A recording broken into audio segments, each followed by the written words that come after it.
Vamos abrir as nossas Bíblias em Êxodo, capítulo 3.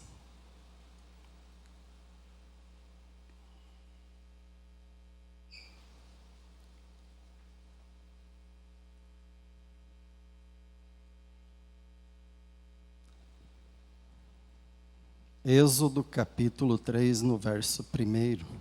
E apacentava Moisés o rebanho de Jetro, seu sogro, sacerdote em Midian, e levou o rebanho atrás do deserto e veio ao monte de Deus, a Horebe. E apareceu-lhe o anjo do Senhor em uma chama de fogo, do meio de uma sarça. E olhou, e eis que a sarça ardia no fogo, e a sarça não se consumia. E Moisés disse: agora me virarei para lá, e verei esta grande visão, porque a sarça não se queima. E vendo o Senhor que se virava para lá, a ver, bradou Deus a ele do meio da sarça e disse: Moisés, Moisés. E ele disse: eis-me aqui. Somente até aqui. Que Deus abençoe. Podeis vos assentar. Eu daria um título para a meditação nessa noite: A Voz do Sinal. A Voz do Sinal. E nós sabemos que estamos familiarizados com a história, isso que a Bíblia nos relata. Sabemos que Moisés, ele tem toda aquela trajetória, desde a matança das crianças ali, e ele colocado naquele pequeno bercinho, vamos dizer, colocado ali, em meio aos crocodilos, né? E lá adiante nós vemos então, Deus tinha algo na vida dele, um trabalho a ser desempenhado por ele, e ele vai ao deserto, e agora estando ali, chegando nessa leitura, ele estava apacentando o rebanho do seu sogro, Jetro. E de repente ele olha para um determinado lado, ali no Monte Horebe, e ele vê algo incomum, algo que ele não tinha visto aquilo acontecer até então, que era aquele arbusto ali, aquela sarça queimando, mas não se consumia. E então, na mensagem A Voz do Sinal, o irmão Branham, ele diz: aquele fogo era um atrativo, era para chamar a atenção de Moisés. Era para captar sua atenção. Mas esse sinal não ficaria somente no sinal. Haveria uma voz que iria seguir aquele sinal. E o profeta diz nessa mensagem, A Voz do Sinal, que o que fez com que Moisés parasse, desse atenção, ouvisse atentamente, foi porque quando a voz começou a lhe falar, aquela voz foi uma voz escriturística. Então isso prendeu a sua atenção, não já somente o sinal que chamou a atenção, mas a voz que seguia o sinal era uma voz escriturística. E essa foi a voz escriturística. Verso 7, e disse o Senhor: tenho ouvido atentamente a aflição do meu povo, que está no Egito, e tenho ouvido o seu clamor por causa dos seus exatores, porque conheci as suas dores. Portanto, desci para livrá-lo da mão dos egípcios e para fazê-lo subir daquela terra, a uma terra boa e larga, a uma terra que mana leite e mel, ao lugar do cananeu, do eteu e do amorreu, do perizeu, do eveu e do jebuseu, E agora, eis que o clamor dos filhos de Israel chegou a mim. E ele, ouvindo essa voz, a voz que seguia o sinal, e ele vindo daquela terra, ele conhecia de perto o que aquele povo estava passando. E ele sabia que aquele era o seu povo. E agora soa ao seu ouvido uma voz escriturística. E nós já vamos logo mais no andamento da mensagem ver que para nós hoje também precisamos, entre muitas vozes que há no mundo, mas há uma voz escriturística para esse dia também. Amém? Então, vem agora, pois, e eu te enviarei a Faraó para que tires o meu povo, os filhos de Israel, do Egito. E então, nós estamos familiarizados também, que agora ele mostrou as suas debilidades, que não sabia falar direito, que não daria conta. Ele, um homem treinado ali, ele sabia o potencial dos exércitos ali do Egito, e ele disse, mas eu não tenho exército, com o que eu vou? E Deus olhou e disse, o que você tem na tua mão? Uma vara. E então esse foi um dos sinais. E o outro, nós sabemos, a mão ali colocando do seu lado, ficando leprosa, colocando novamente e ficando curada, igual a outra normalmente. Então foi dado 2 sinais a Moisés. E o que aconteceu? Tendo uma voz escriturística e o assim diz o Senhor, para aquela empreitada que parecia impossível, o profeta diz, e ali vai esse homem agora, em direção ao Egito. E se alguém dissesse, para onde você está indo e fazer o quê? Eu estou indo invadir o Egito. A invasão de um homem só. Mas e o exército? Olho para trás e não vejo ninguém. O Senhor dos exércitos, é Ele que está indo. É Ele que está no controle de tudo.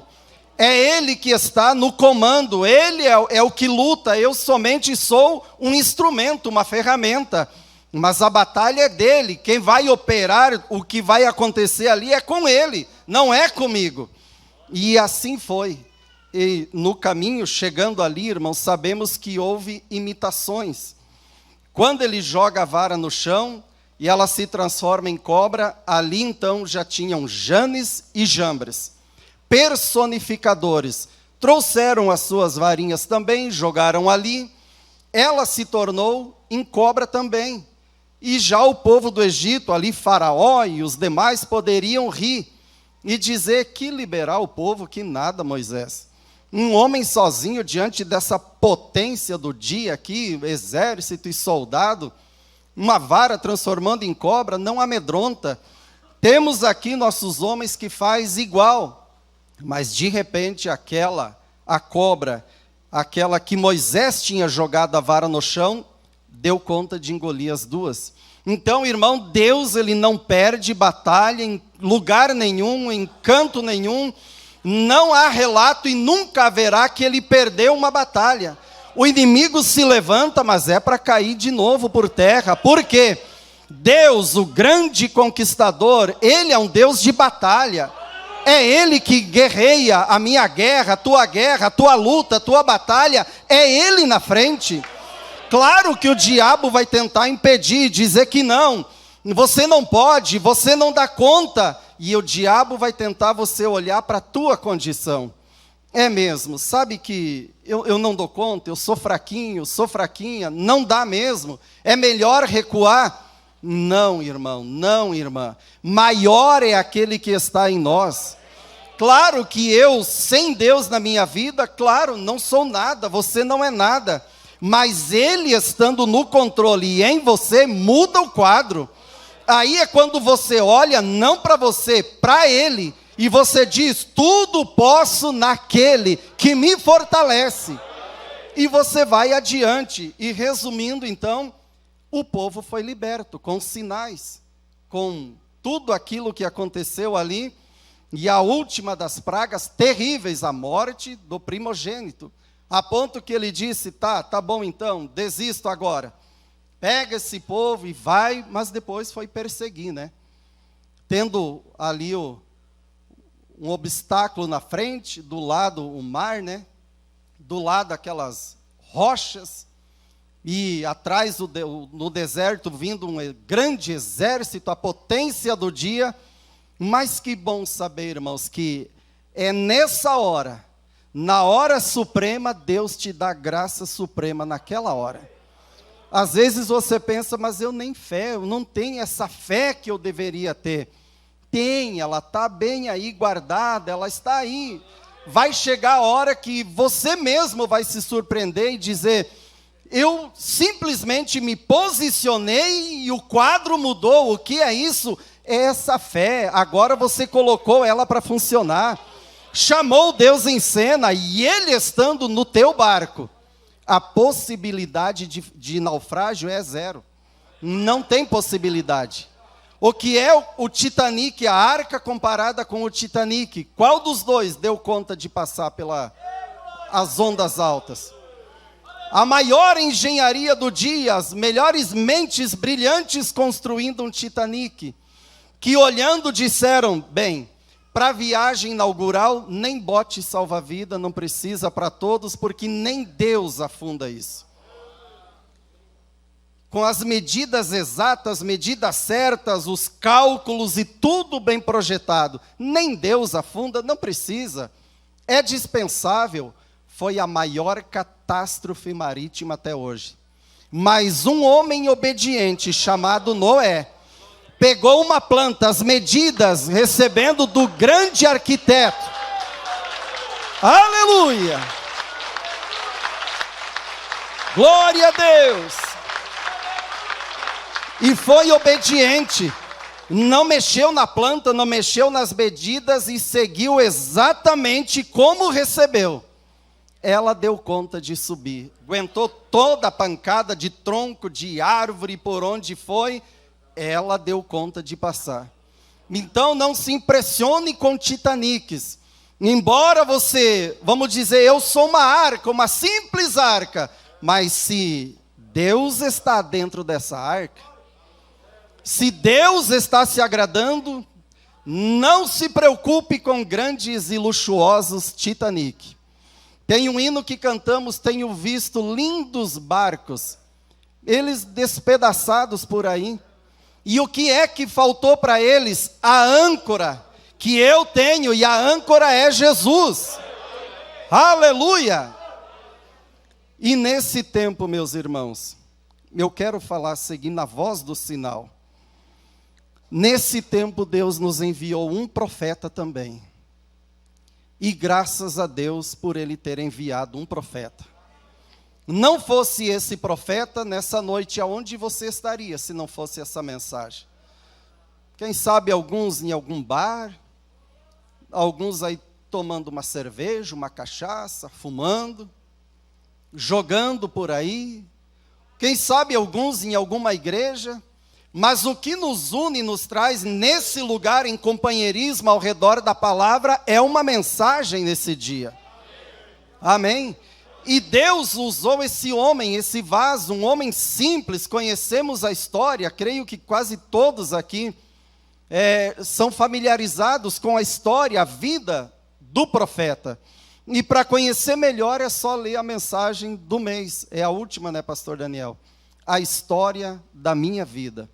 A gente vai lendo e chora e se emociona de ver, meu Deus, como o Senhor cuidou. Da onde o Senhor trouxe de uma vida simples, humilde. E por tudo que Ele passou, o Senhor moldando esse vaso. Para trazer essa tão grande mensagem. E é ela que está indo aos quatro cantos da terra. Golpeando o coração da semente eleita e trazendo para esse lugar de segurança a pura palavra de Deus. Aleluia! E foi dado a esse profeta também nesse tempo, esses sinais, 2 sinais. O primeiro, quem lembra do primeiro sinal que foi dado a ele? O sinal na mão. Ele pegando a mão da pessoa, dependendo da coloração e o que acontecia na sua mão, ele poderia dizer, que doença era, e orando, se aquilo mudasse, ele poderia dizer que foi curado. Senão, lhe oferecia uma oração e liberava a pessoa. E o segundo sinal, quem lembra? Qual foi o segundo sinal? Exatamente. Conhecer o pensamento, a intenção dos corações. E um ministério também cheio de sinais, de maravilhas. E o que é isso? Sinais para chamar a atenção de um povo. Mas não para ficar somente com os sinais. Um povo que ouviria a voz que seguiria esse sinal. Amém? E eu creio nos sinais. E me alegro com os sinais, eu choro lendo e vendo os relatos. Mas o que me alegra também é de saber que eu pude reconhecer, ouvir e aceitar, assim como você ouviu e creu e aceitou, a voz que segue esse sinal. Amém? Teve uma oportunidade para você ver como Deus usou grandemente esse profeta nesse tempo, com os sinais. Teve uma oportunidade que um pai, ele vendeu uns bens ali, algo que ele tinha, para arrecadar um dinheiro e levar sua filha até a reunião do profeta, do irmão Brana. E eles poderiam ficar ali uns 5 dias, mais ou menos, com o dinheiro que conseguiram arrecadar. Primeiro dia, não conseguiram chegar, era muita gente. A fila de oração muito grande. Segundo dia, não deu. Terceiro, quarto e o quinto e último dia, o dinheiro ia acabar, tinha que voltar para casa. E não puderam chegar até diante do profeta, para receber a oração. E ela era cega. Aí, num dos cultos ali, nesse último, o pai disse: minha filha, eu preciso ir buscar nossas coisas, e a gente vai ter que ir embora, já vimos que não vai ser possível, é muita gente, então você fica aqui. O papai achou um poste aqui, ó, esse poste, você vai abraçar ele e você não solta por nada. Ela disse: papai, mas olha a multidão dando cotovelada e batendo, a multidão querendo chegar até o profeta. E se eu soltar? Não, você não solta, senão eu não consigo mais te achar. Você segura nesse poste aqui, não larga, e eu vou e te encontro aqui. Mas nesse momento que o pai sai, irmão, irmã, Deus conhece todas as coisas. Deus sabe que você estaria aqui, a roupa que você estaria vestindo, aonde você está sentado, o que você veio buscar desse culto, qual é a necessidade, e eu quero te dizer, e Ele tem isso que você veio buscando nessa noite. Não há nada impossível para esse Deus. Amém? Nesse momento, alguém chegou e disse: irmão Brana, o senhor precisa ir até uma ambulância que está no meio da audiência, que tem uma senhora que veio, queria chegar até o culto, o marido teve que assinar um termo de compromisso, para ser liberada do hospital, porque ela queria chegar. Era o último desejo dela. E o médico daí colheu a assinatura e liberaram, mas o médico disse: antes de chegar ela vai morrer. Ela não aguenta ter essa reunião, pela a distância. Mas trouxeram, atendendo o último pedido dela. E aí disseram: e agora ela chegou, irmão Brana? E ela está morrendo, está ali na ambulância e o marido está se despedindo.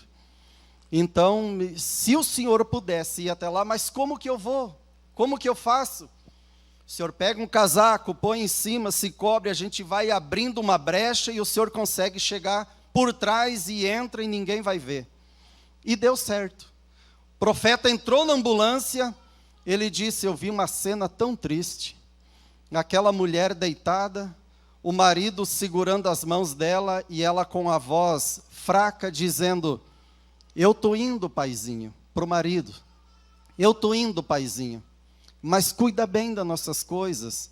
Olha por todas as nossas coisas, me perdoe de alguma coisa. Eu te amo, meu querido, mas eu estou indo. E ele chorando, e não, mãezinha, você não vai, ainda não me deixa e tal, e aquela coisa. E o profeta chegou e disse, posso fazer algo por vocês?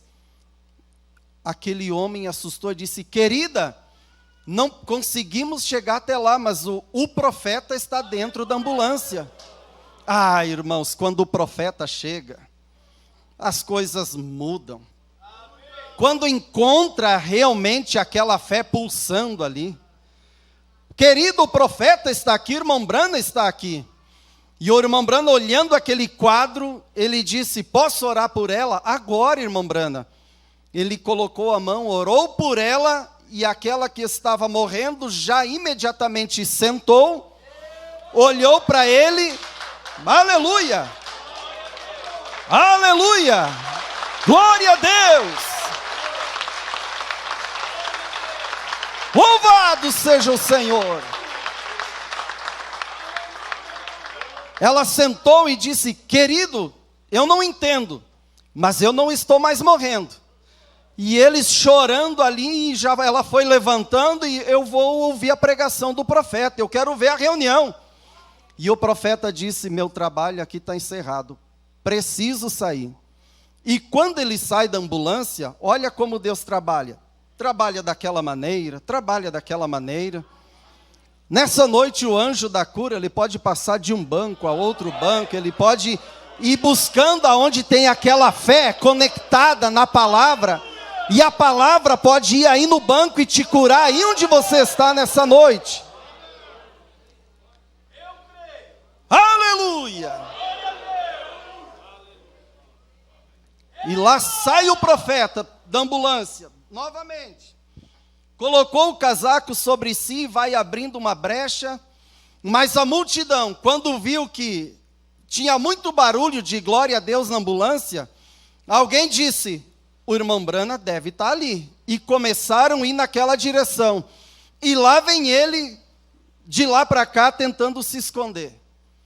E nesse empurra, a moça cega, ela largou aquilo que não podia largar. Ela não podia soltar o poste, que era ali que o pai ia achar. E ela procurando, ali tateando, alguém pode me ajudar? Alguém pode me ajudar? Eu tenho que encontrar meu pai. E de repente ela bate em alguém. E quando ela bate em alguém, ela segura e diz, o Senhor pode me ajudar a achar meu pai? Ah, meu irmão, deixa isso ir descendo como uma chuva aí na tua alma. É um ministério recheado de sinais, de milagres, de maravilhas. Isso nos alegra, mas há uma voz que segue esse sinal também.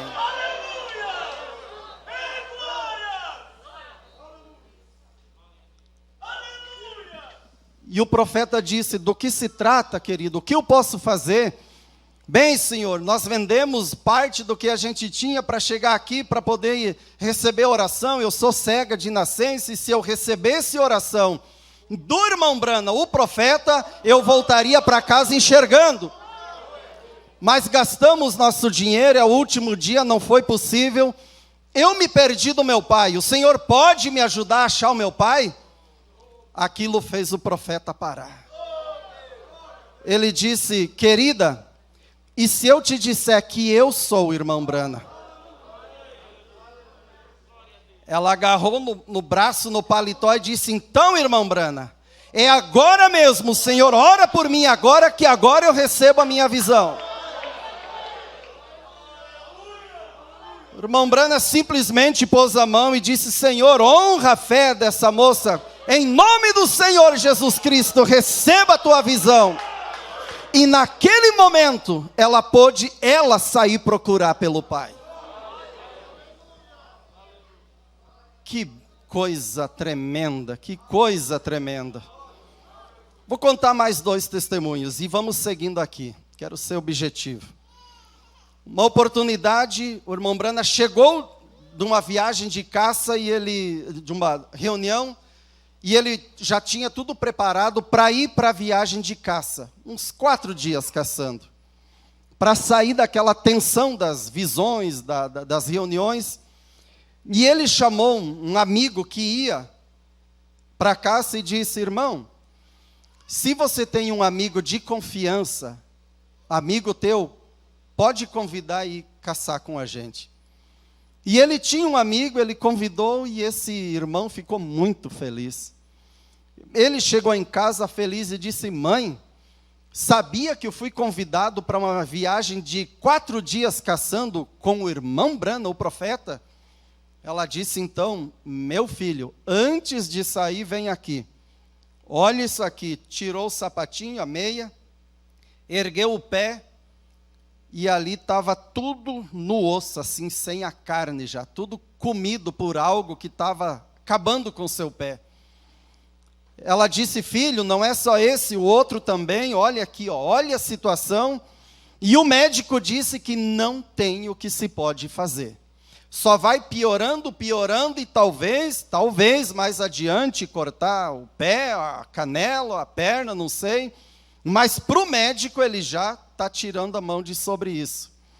Meu filho, você vai estar diante do profeta nessa viagem de caça. Fala do que você viu aqui no pé da mãe e pede para ele orar. Ele disse: mãe, eu não vou incomodar o profeta lá onde ele está indo para descanso. O médico disse que o meu olho, que eu já perdi mais da metade de um, e o outro já começou o mesmo problema. O médico me disse que em 2 anos eu sou um homem completamente cego. E eu não vou pedir oração nem por mim. Então, não prometo que vou pedir pela senhora. Ela disse: se tiver oportunidade, peça. E ele foi. 1º dia, tudo bem. 2º, no 3º, ele chegou perto do profeta e disse: irmão Branham, Deus te daria uma visão de algo aqui assim, caçando, num lugar assim? Ele tentando chegar no assunto, mas por longe, para não incomodar. O irmão Branham olhou e disse: irmão, é possível. É possível que ele me dê uma visão. E às vezes ele tem me dado. E o irmão não quis ir além daqui, parou por aí mesmo. Deixou assim. Pensou: não, eu não vou incomodar. Não vou incomodar o irmão Branham. Deixa ele descansar e tal, que ele tem reunião marcada para frente. E chegou o último dia. Começam a desmontar o acampamento ali. De repente, o irmão Branham olha para ele e diz: irmão fulano, vem aqui um minutinho. Ele veio e: pois não, irmão Branham, achando que era para ajudar em alguma coisa, para desmontar o acampamento. Ele disse: meu irmão, sabe aquele problema da tua mãe? Aquele problema nos pés lá que ela te mostrou antes de você vir? Assim diz o Senhor. A partir daqui só vai melhorando, restaurando, melhorando, e Deus já curou ela. O que foi isso? O respeito pelo homem de Deus moveu a mão de Deus e levou uma palavra através do profeta sobre o assunto. E quando o irmão, maravilhado, já ia saindo, ele disse: irmão, e mais uma coisa. Sobre aquilo que o médico disse sobre os teus olhos, você não vai ficar cego, porque assim diz o Senhor. A partir daqui vai voltando, e a tua visão vai ficar 100%. E isso é assim diz o Senhor. Aleluia! Glórias ao Senhor! E essas coisas acontecendo, esses grandes sinais acontecendo, para que era? Porque teria uma voz que seguiria o sinal. Somente mais um. Numa reunião do profeta, uma das reuniões, formou a fila de oração. E vem vindo um, outro. E lá pelas tantas, vem vindo uma menina. Aquela menina vindo, caminhando ali com tanta dificuldade, os 2 pezinhos retorcidos, virados para trás, sem calçado no pé, porque era torto, virado para trás. E ali, o irmão do irmão Branham, que acompanhava a reunião, o irmão Doc, observando aquilo, e a menina com uma caixinha, E de repente veio mais gente atrás dela, na fila de oração. Quando ela chega diante do irmão Brana, o irmão Brana olhou a situação, o irmão Doc ali observando, perto, ouvindo tudo. E o irmão Brana disse: querida, o que você traz na caixinha aí? Ela disse: irmão Brana, eu nunca pude calçar um calçadinho até hoje, porque nasci com os pezinhos voltados para trás. Não cabe um calçado. E aqui nessa caixinha está o meu sapatinho, que depois que o Senhor orar, vai ser a primeira vez que eu coloco um calçadinho e já está aqui para mim já sair com ele no pé. Você sabe o que quer dizer essa caixinha ali? Eu te pergunto, você trouxe uma caixinha nessa noite também? Você trouxe uma caixinha? Pregador, o que significa? Fé. Quando o profeta orar, eu abro a caixinha e coloco o sapato no pé. O profeta olhou e disse: então, querida, você se assenta aqui e fica olhando os demais receber a oração. Fica observando. E ela sentou com a caixinha ali de lado, ficou olhando, e acabou a fila. Lá do lado está o irmão Doc, o irmão do irmão Brana, observando, e ele pensou, o Billy esqueceu da menina com a caixinha lá, esqueceu dela. E o profeta na plataforma. Quando o Doc pensou isso, o profeta olhou e disse: não, Doc, eu não me esqueci. Vem agora, irmãos, se o mundo inteiro não crê que Deus enviou um profeta nesse tempo, a minha alegria é ainda maior, porque então ele enviou um profeta só para mim, porque eu creio que ele foi um profeta, eu creio na mensagem de um profeta, aleluia!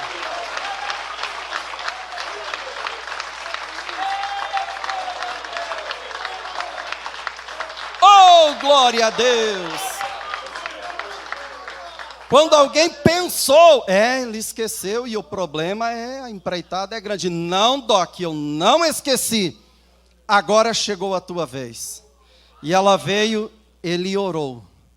E os pezinhos imediatamente se voltaram normalmente. Ela abriu a caixinha e colocou os sapatinhos e voltou caminhando. Para que tudo isso? Chamando a atenção, porque haveria uma voz que seguiria o sinal. E essa voz é: sai dela, povo meu, saia da denominação, saia do sistema do homem, saia do engano religioso, venha para a palavra, fique na palavra, permaneça na palavra, não saia da palavra.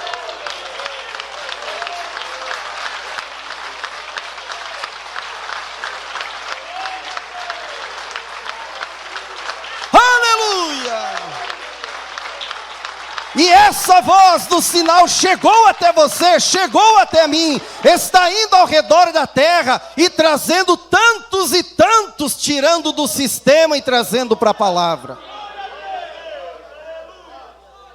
Até essa mensagem cruzar o teu caminho, aonde você estava, quem era você, o que você fazia. Mas do dia que você ouviu a primeira vez, até esse momento, você não tem dado conta de ser a mesma pessoa que era até então. Algo começou a mudar de dentro para fora. A ponto que hoje você olha para trás e você diz: eu não entendo como eu tinha coragem de fazer aquilo. Como eu tinha coragem de ir naqueles lugares. O que aconteceu? Um encontro com Jesus. Essa mensagem, a voz que segue o sinal, te levou para dentro das Escrituras. Eu sei que hoje, nesse dia, há muitas vozes. A voz da política, do carnaval, da novela, das modas, do futebol. A voz religiosa, há muitas vozes. Mas tem uma voz também. Há uma voz. E é essa que nós devemos ouvir. Amém? É essa que nós devemos ouvir. Uma voz que segue o sinal do ministério profético, que nos leva ao batismo bíblico, santa ceia bíblica. nos mostrando tantas e tantas coisas que uma denominação não pode ver. Mas ele veio e abriu a palavra e trouxe. Está aqui, povo, está aqui, ó, só pegar, está aqui, ó. Agora, não façam ismos, não interprete, não aplique mal, não desloque. Diga somente o que foi dito nas fitas. Sabemos que nessa mensagem está cavalgando também. Denominação, tem alguém que vê a mensagem e parece que vai tomar posição, mas aí quer misturar denominação com a mensagem e quer cavalgar sobre a mensagem, mas não conseguem entrar 100% na mensagem. Fica aquela coisa denominacional misturada.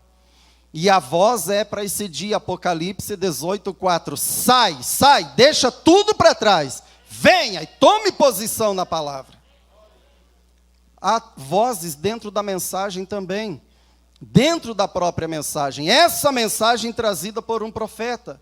Alguém pega, interpreta, pega um ponto, cria um ismo, algo da ideia dele, e começa a cavalgar na mensagem, mas com as suas ideias, seus pontos misturados com a palavra. E não dá certo. Mas tem um povo, haverá uma noiva, ela estará lá. Deus disse que haverá, e ela estará lá. E o profeta, ele teve uma visão antecipada da noiva. Ele já te viu lá, irmão. Quando eu ouço, eu fiz a leitura, eu gravei a visão além da cortina do templo. E quando eu ouço, eu choro porque eu me vejo lá. O profeta viu aos milhões vindo e dizendo: ó, nosso precioso irmão Brana, se você não tivesse ido com essa mensagem, nós não estaríamos aqui. Um povo que, além dos sinais que chamou a atenção, deu crédito à voz que seguiu o sinal. Ele disse: vinha aos milhões, aqueles jovens, na flor da idade, aí uns 20 anos, aquelas jovens lindas, dizendo: ó, nosso precioso irmão Brana. E de repente veio uma muito alegre, agradecendo. O irmão Brana disse: eu não entendo. Quem são eles? Lá na terra não tem tantos Branas assim. E alguns até são os beberrão, ainda bebe. Esses não são sobrenome Brana. Esses são os que creram na tua mensagem. E essa aqui não é de se admirar tanta alegria, porque ela tinha mais de 90 anos quando você a conduziu a Cristo. Então não é de se admirar a gratidão, a alegria que ela está tendo. Ali no Acre, de onde estamos vindo, tivemos o privilégio, a honra de guiar a Cristo, uma senhora com 104 anos. Que partiu agora, há uns 3 meses, com 107 anos. Não é de se admirar de, ali do outro lado, uma jovem, agradecendo, feliz, e se não fosse essa mensagem. Oh, meus irmãos. E quando o profeta disse, aquela voz disse: é hora de voltar. Mas eu tenho que voltar para a minha carcaça, que eu estou vendo ali? É um pesadelo aquilo. Não, eu tenho que voltar, não é tempo ainda. Mas haverá um dia quando você vai ser julgado e tal. Ele queria ver Jesus, e a voz disse: não, ele está um pouco acima. Eu vou ter que ser julgado pelo que eu preguei? Sim, para ver se o teu povo entra ou não. E Paulo também vai ser julgado pelo que ele pregou, para ver se o povo entra. E Pedro também, da mesma maneira. E ele disse: então, se o povo de Paulo entra, e o de Pedro e Paulo, e o povo entra, o meu povo entra também. Porque aonde aquilo que eles pregaram, eu preguei exatamente. E a multidão, a uma só voz, clamou: e nisso estamos descansados, irmão Branco. Descansados na mensagem, a voz que segue o sinal.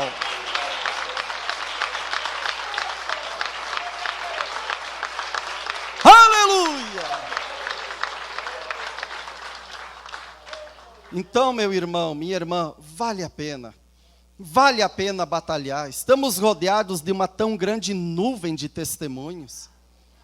Pessoas, irmãos, essa estrada que é de mão só de ida, ela está bem demarcada. Paulo cruzou Pedro, Maria, Tiago, João, o profeta William Branham, o irmão Alcides, a irmã Elvira, o pastor Antônio Machado, o irmão Adil, que saudade ver ele lá atrás, batendo chinelo e dizendo, yeah! Concordando com a palavra. A irmã Elvira sentada ali dizendo, amém, meu Deus. Mas um dia haverá uma grande reunião, a reunião dos vencedores, aonde você vai chegar ali e vai dizer, mas eu cheguei, eu dei conta, eu por momentos achei que não conseguiria, mas você chegou, você continuou, você não parou, você perseverou. Eu vejo o irmão João aqui, Deus abençoe, irmão João. A irmã Nelly trilhou esse caminho, está lá também. Eu estarei lá, quando se fizer chamada, eu estarei lá. Há mais alguém aqui que crê que vai estar lá? Aleluia! A festa dos vencedores. Vale a pena, irmão e irmã, lutar, batalhar por essa fé. Não por uma fé, pela fé que uma vez foi dada aos santos.